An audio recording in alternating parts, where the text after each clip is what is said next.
Okay, well done, team. That's our gaps we've got brainstormed here. So yeah, if you make your way back to your seat here. So what we're going to do next is we're now going to start getting into why these are actually happening.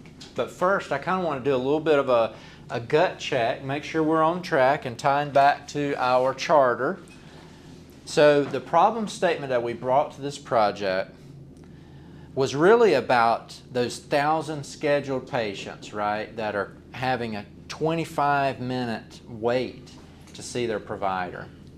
And so what we are saying as a team is that there are 3 contributing problems to that experience for those patients.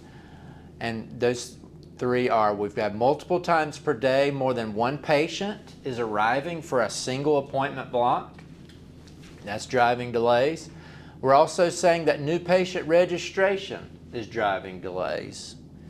And we're also saying the actual patient visit is taking longer than the scheduled slots that we have in our appointment scheduling system.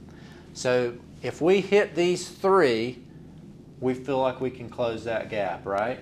That overall problem. Okay. All right, so now we're going to dig into what's actually causing these a little bit more. And we're going to use a tool called the 5 whys, where we actually ask ourselves why 5 times and try to really dig deeper into what's actually going on. Okay? Has anybody ever done the 5 whys before? So a couple of you, okay.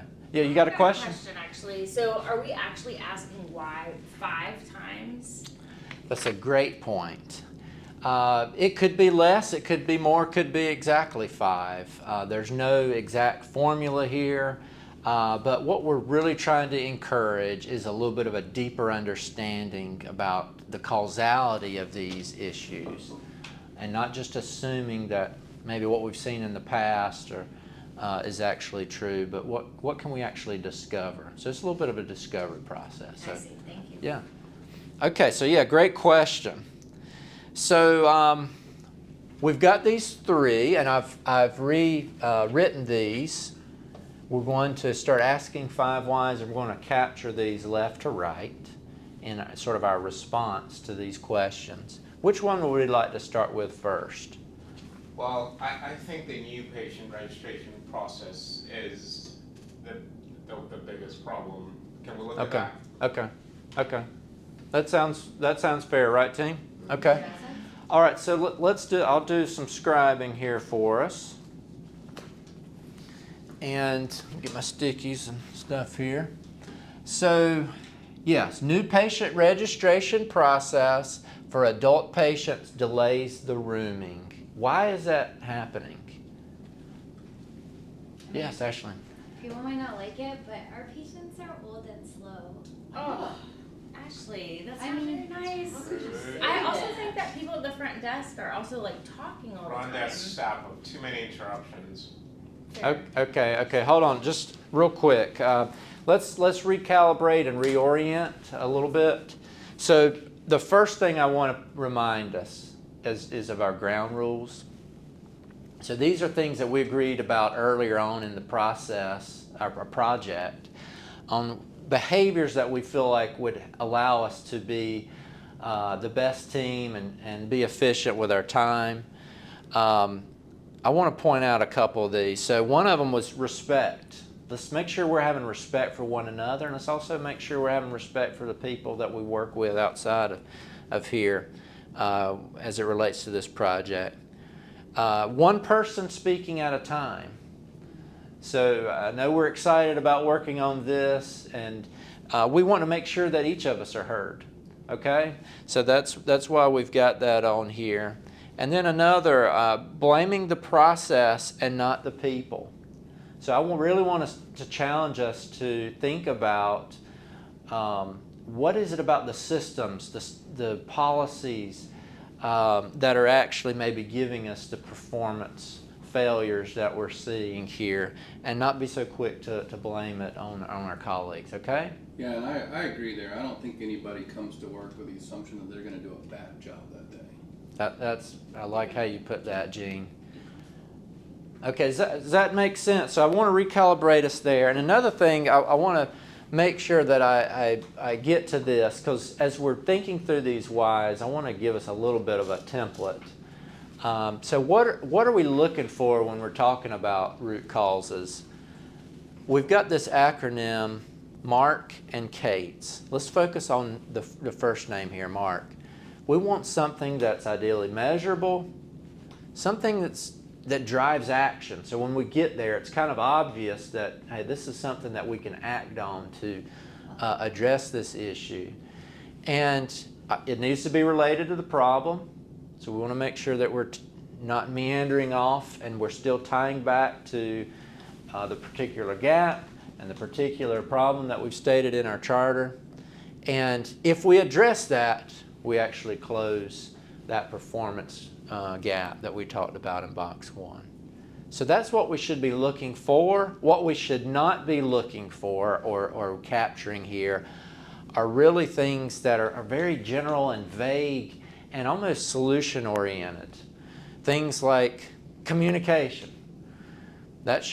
We don't really want to capture that here. Accountability.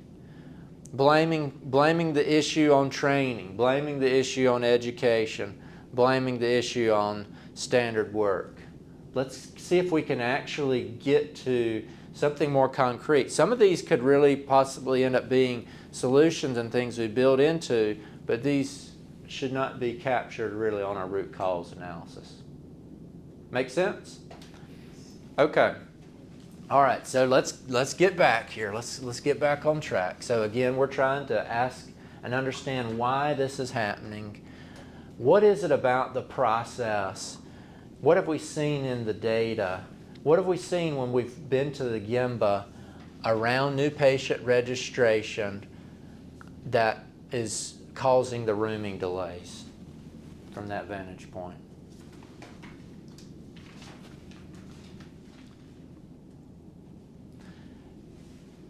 Miles, you actually work in registration. What have you seen down there to help us answer this why? Something I've noticed is that we still require patients to complete the paperwork in the office, whether or not they've completed an online registration before they arrive. Okay.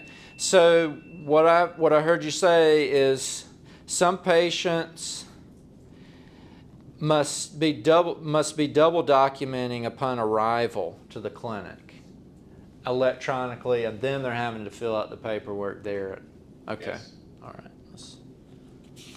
Okay, so that's a why. Do we have an idea what proportion of patients are double documenting? Yeah, you said some. Good question, Jean. I'm not sure. Maybe about 50-50? Not sure.